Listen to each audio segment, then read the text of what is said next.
How's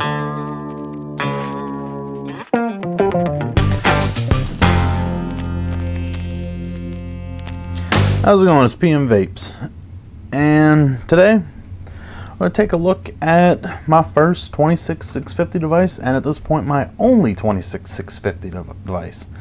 As you can see, we have the Hades mechanical mod clone as well as the Tobh Atty clone, which I'm not 100% sure that the actual company that makes this, because like I said, it's a clone.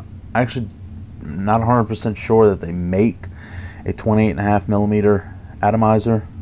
I think the people that cloned it may have just scaled it up to make a 28.5mm, which is the size of this tube. So not 100% sure on that. Sure someone will post in the comments, you know, the correct information. Of course, take a look at the fingerprint magnet that is the Hades clone. As you can see, the logo is getting a little beat up just from the wear and tear and setting it down on it. No big deal, whatever. Has your typical bogus serial number on there. As I said in one of my other videos, I'd really actually like to know if they actually use those serial numbers, like if they actually know that that they sold whatever range of serial numbers to this company, or if it's just a random printing of numbers. So maybe something I've kind of just been wondering. A couple things not 100% sure on. As when I was ordering this, they had a couple different variants of it, but I know that the genuine one has silver plated brass contacts or copper contacts. I don't know what these are. They might be silver plated, not 100% sure. But the bottom cap, right now I have the magnets in there, which I'm not going to take it apart, but it came with a heavy spring, a lighter spring, and then the magnet option. I went ahead and put the magnets just because I prefer magnets over springs. Whatever. It'll hold the weight of the atomizer. I've been using the Tobh on here just fine. Of course, you have your battery tube with something on the inside, some little crap, whatever. Probably won't even show on the camera. The threading on it is really nice. I think, but I'm not 100% sure. Yeah. The battery has to go in through the bottom. It can't go in through the top.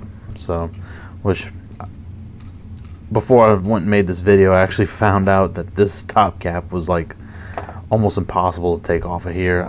It had been so long since I'd taken it off there, it just kind of got itself stuck. So I had to put some paper towel in here and grip it with the channel locks to be able to get it to turn free. I don't know what was going on, but yeah, every now and then this kind of has that weird kind of ear splitting weird kind of squeak, kind of just that squeak that just sends chills down you. Yeah. So we'll look at the top cap here, and you have an adjustable, which this is. I'm going to show you when I put the atomizer on here, but this is adjustable, and also apparently it will be taken out and thrown on the floor. But you have that, and then you have this little insulator piece. Just, I don't know what kind of plastic this is, but they use the same in the bottom cap down here. But whatever, it works fine. I'm not noticing any kind of issues with it so far. I've been using this. I've had this for probably almost 2 months now, and I've had no issues. The one thing, which I'm gonna go ahead and zoom you guys in. Back it up just a touch. How about a touch more? I guess that'll have to do. But this does adjust. You can unscrew it, as you can tell. Although I don't know how much you're adjusting really, because this centerpiece is on a spring and floats and stuff. So I don't really know. I mean, I'm guessing you are extending it out a little bit, but I'm using the M&K batteries, these right here. I've had no issues. I did notice that on with the Sony batteries, however, if I remember correctly, I had to take out this center pin and the spring that's behind it. I'm not going to do that right now, but I did have to kind of mess around with this. And then the caps didn't want to perfectly sit all the way down. But, you know, whatever. A little charger for a phone. Throw that out. Get just vape gear in the photo. We'll do with a little edge of desk too. Whatever. So go ahead and put this 510 pin back in here. It just pushes in there with that O-ring. And take my Tobh off of my little vape stand I built the other day. I'll go ahead and show you guys. Hopefully the juice doesn't leak out of here. But as you can see, it does push out and adjust just a little bit. Take this back over here. Set the Tobh back over here. You do have some decorative little cuts, and these ones right here, you have the two that come all the way from the outside to let some airflow if you have a device that gets its airflow through the 510 connection. Battery vent holes, definitely generous with those. You know, all of these holes are punched through. And as you can see, probably demonstrate a little better with that orange in there. But you know, so you get to see a little bit of your battery in there, so you can remember. You know, if you have a couple different batteries, you know, like the Sonys are green, M&Ks are orange. You know, forget what the E-Fest batteries are.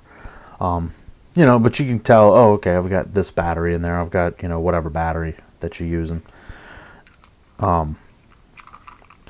So go ahead and throw this top cap back on here. Like I said, I've been using the M&K E26650, and honestly, I'm going, you know, a few days at a time before needing to recharge. Go ahead and put this bottom cap on here. One thing I do notice is, you know, when you start tightening, you kind of get to a point where your locking ring will start to just spin on you. I've noticed that it's best to just kind of bring it up there. Don't actually like run it all the way up, because sometimes it'll catch a little bit. Same with all the way at the bottom. You know, I kind of just bring it till it stops, and maybe, you know, just you'll kind of get the feel for it. But you know, if you kind of spin it kind of quickly, it'll kind of jam up on you a little bit. So, but then you have your 510 connection, and at first I was kind of thinking, you know, this is going to be a little bit of a big device, you know, but you know, I actually kind of like the feel. The only thing I wish I would have done, which they didn't have any in stock when I purchased this, was I wish I would have gotten the brushed finish on this, just because it is a little bit slippy in the hand. Although with the way it flares out towards the base right here, I kind of just catch that, you know, on the meaty part of the hand right here, just kind of catch it and, you know, fire it with, you know, usually my middle finger, or, you know, these two, or just depends. Most of the time I just fire with the middle finger. It's no problem.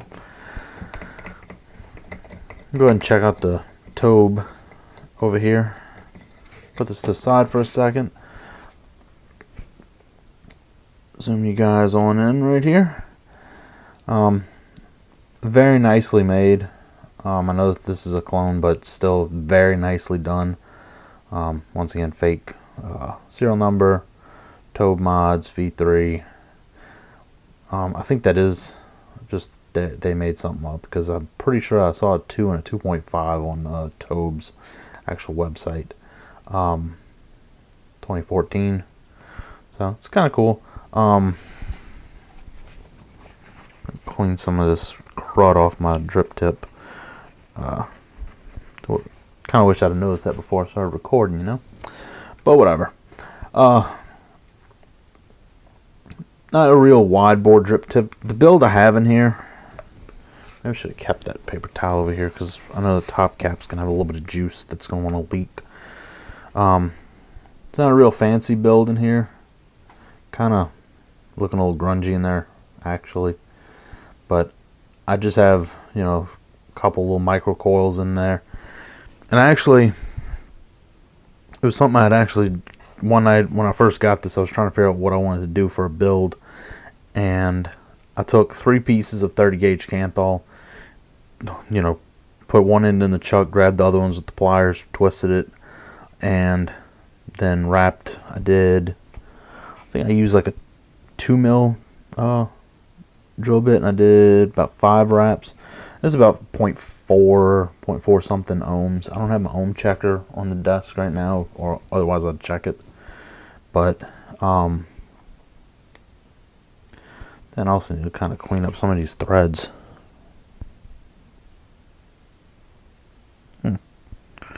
Threads are getting a little bit grimy. Oh well, we'll take care of that after the video. As you can kind of see, they're getting a little grimy. Go ahead and throw some juice in here. Actually, we'll go ahead and throw it back on the atomizer. There's a little bit of gap right here, which it's mainly because the top cap of the, see, that's what it likes to do a lot of times, is unscrew from there instead of the actual device. But as you can see, this is kind of a raised little ledge right there.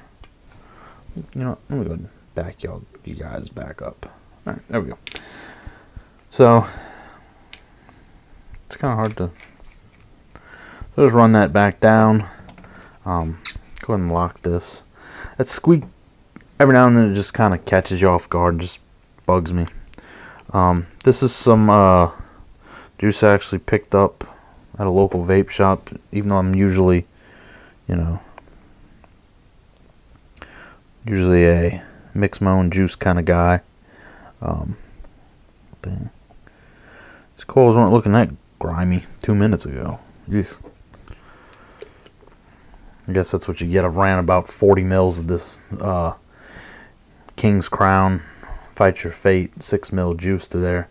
Tell you what, I've been loving that juice, but I think I'm gonna go back to mixing my own juice and when I rebuild this dripper. Go ahead and skill vape. Doesn't really throw that much vapor, you know, off the coils themselves. But I mean, go ahead and get a little cloud for you guys.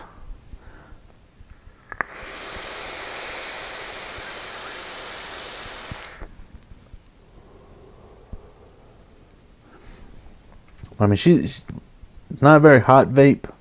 Not a hot vape at all, actually. I'd say it's on the cooler side. It can get warm if I let the coils kind of warm up before I take a pull on it.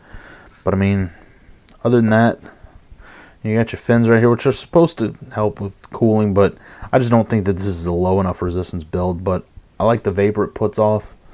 It's actually still kind of lingering around over here. I'm going to have to turn the fan on when I'm done recording. And then I kind of just matched up with a drip tip that has the little fins in it too, just to kind of continue that pattern. Airflow is adjustable. This is rather tight on this base, but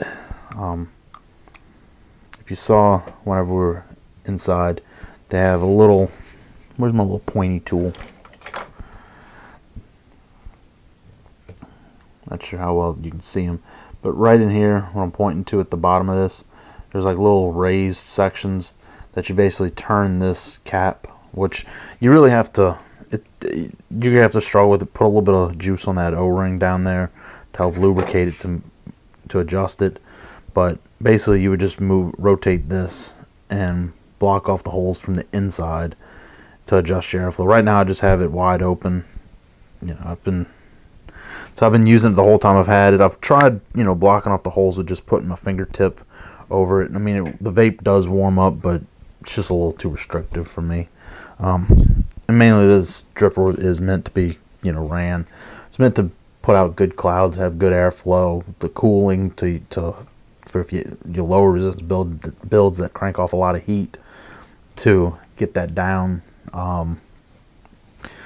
But definitely, you know, this is one of those things I've just been looking at, you know, moving into and getting, you know, moving to the 26650 and trying that out, and honestly I like it. Battery life, you know, I'm able to use this battery. I'm pretty much, you know, on a weekend I'll pretty much run this battery from Friday, you know, Friday evening all the way through, you know, Sunday morning, Sunday evening sometimes. And I mean, I'm just getting into about 3.8 volts from, you know, 4.2 off the charger. So I keep in mind, you know, depending on what resistance build you have in here, the actual mile rating of your battery, the age of your battery, that can affect. But I definitely like the battery lifetime I'm getting on these. And also another thing, which I meant to pick some up last time I ordered from Fast Tech, is they actually make adapter sleeves for your 26650 devices to allow you to use, you know, your 18 series batteries, your 18650s. I think they make some to adjust to use smaller 18350s, 18500s. So if you want, you know, to get something like this, but you know, you want to be able, you just don't have a bunch of 26650s and you have a bunch of 18650s that you want to use in it for the time being until you can get some more, or just have to where you can just use, you know, an 18650 if, you know, if you need to for whatever reason. You can get those adapters online from different places, or your local brick and mortar store may carry that. So overall, I really like this dripper and this mechanical and this juice. You know, that definitely was an awesome combination. You know, this juice isn't the cheapest stuff, but I mean, it's definitely a good taste. It's a lemonade raspberry blend, which next time I order flavoring, I'm gonna probably pick up some lemonade flavoring, because I have some raspberry flavoring. I might try to make myself up a batch of that. You know, some DIY version of it, because it's definitely good juice. So thanks for watching. I know it was a little bit longer of a video, but I figure on some of these I'm doing like a few other reviewers have started doing, and instead of reviewing a mod and a dripper separately, just combining a mod review with a dripper review, and as a bonus, throwing a juice review for you. So real quick on this juice, I mean, as you can tell, I've gone through this whole bottle. Almost this whole bottle. I've got a whole bottle I've already ran through completely. It's just a good, if you like, you know, fruit and, you know, berries and that kind of stuff, I definitely recommend giving this a try. I tried it at the local vape shop before I bought it, and it was like, I tried it, I'm like, yeah, give me a bottle of that. So this is King's Crown Fight Your Fate, and this is a line from, I believe it's Suicide Bunny. So give it a try. Try it at your local vape shop. Hopefully you enjoy it. Thanks for watching. Have a good one. Until next time, enjoy your vape. I don't know what to hope your atomizer doesn't run dry on you. Hope you don't get a dry hit. I'm still trying to come up with something kind of cool to end the video with, you know. Everyone else has their little saying at the end, so I'm still working on something. So if you haven't subscribed already, hit that subscribe button, hit that like button. If you haven't already clicked it midway through the video, that's cool. Questions, whatever, comment section, you know how that goes. Also, one quick thing on these before I go. These 26650 batteries do fit in the IntelliCharger i2 without any problem. I can charge 2 in there at a time, no issues. So thanks for watching. Have a good one.